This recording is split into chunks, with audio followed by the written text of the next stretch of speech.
Маалымат каражаттары аркылуу коомчулукка ачыкталмайынча карапайым элдин маселеси чечилбейби?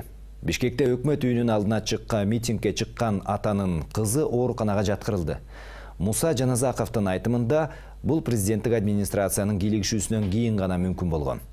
Бир ата-эне баласын ооруканага жаткыра албай кыйналса, кээ бирлери мектепке, бала бакчага киргизе албай убара.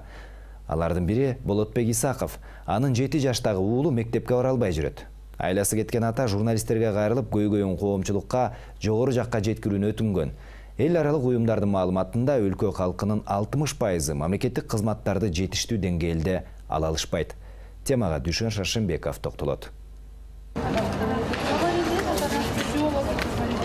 6 айлык ымыркай менен кече митингге чыккан 43 жаштагы тургун Муса Жаназаков бүгүн эне жана баланы коргоо улуттук борборуна кызын көргөнү келди. 2 күн мурда ушул эле ооруканага чүрпөсүн жаткыра албай чуркап жүргөн. Кызынан пневмониянын белгилери байкалгандыктан үй бүлөлүк дарыгерлер Бишкек шаарындагы номер 3 балдар клиникалык ооруканасына жиберген. Ал жактан эне жана баланы коргоо улуттук борборуна барууну сунушташкан. Медицина кызматкерлеринин мындай мамилесинен тажаган Муса Жаназаков 6 айлык нарсесин көтөрүп алып, жубайы менен бирге алгач жогорку кеңештин имаратынын алдында митингге чыккан. Ал жактан эч кандай реакция болбогон соң өкмөт үйүнүн алдына барган. Атанын арыз муңун уккан президенттик администрациянын кызматкерлери бул маселени чечүүнү саламаттыкты сактоо министрлигине тапшыргандан кийин гана кызды энеси менен ооруканага жаткырышкан. Саламаттык сактоо министрлиги жагынан чоң оройгон мыйзам бузуулар болгондуктан, айласыздан алар саламаттык сактоо министрликтери укпагандыктан 5-6 айдан бери арызымды акыры мен айласыздан ак үйгө чыктым.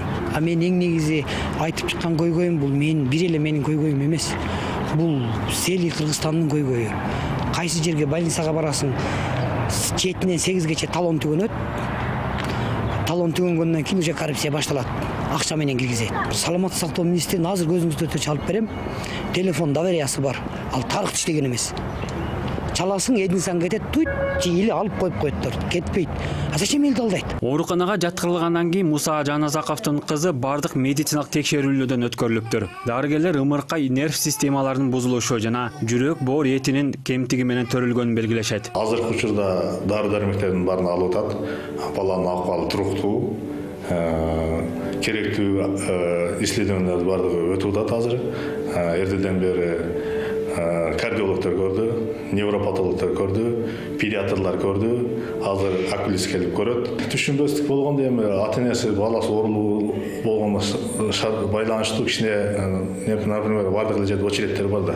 Ошол очередтерге кичине нараазычылыктар болгон окшойт да, менин оюмчачы. Бири баласын ооруканага жаткыра албай кыйналса, кээ бирлери мектепке, бала бакчага киргизе албай убара. Алардын бири Болотбек Исаков. 7 жаштагы уулу быйыл мектепке барышы керек болчу. Окуу башталганына жарым ай болгонуна карабастан, баласы билим уясынын босогосун аттай элек. Мындан улам окууда теңдештарынан артта калып жатат. Болотбек Исаковдун айтымында электрондук кезекке тургандыгы үчүн уулун мектептер кабыл албай койгон. Мындай тартип бар экенин ал билген эмес. Айласы кеткенде журналисттерге кайрылып, көйгөйүн коомчулукка жогору жакка жеткирүүнү өтүнгөн. Ошондон кийин гана маселесин чечүү ордунан жыла баштаган.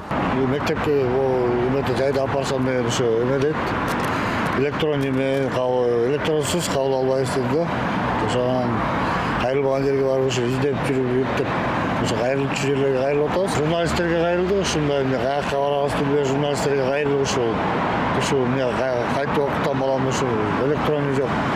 Өзү дагы эметпей билбей эткенбиз электронный. Ошо журналисттерге кайрылып, журналисттер аркылуу ошо министр абагына чейин барып, ошо билим берүү министрине чейин барып ошол жактан ошо сүйлөшүп, ошо баламды жыйын болуп атат.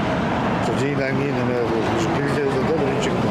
Эл аралык уюмдардын изилдөөсү боюнча калктын 60% мамлекеттик кызматтарды жетиштүү деңгээлде ала албайт. Ооруканага жатып дарыланууда же балдары мектепке, бала бакчага киргизүүдө тоскоолдуктарга көп кабылышат. Ошондой эле паспорт, туулгандыгы тууралуу күбөлүк алуу, деги эле документ иштерин бүткөрүүдө кыйынчылыктарга тушугуп, нааразычылыктар жаралат. Кезерип кезек күтүп, урушуп талашып отурбай ортого тааныштала калып, иш бүтүрүү Кыргызстанда маселе чечүүнүн эң оңой жолуна айланганы көп эле айтылат.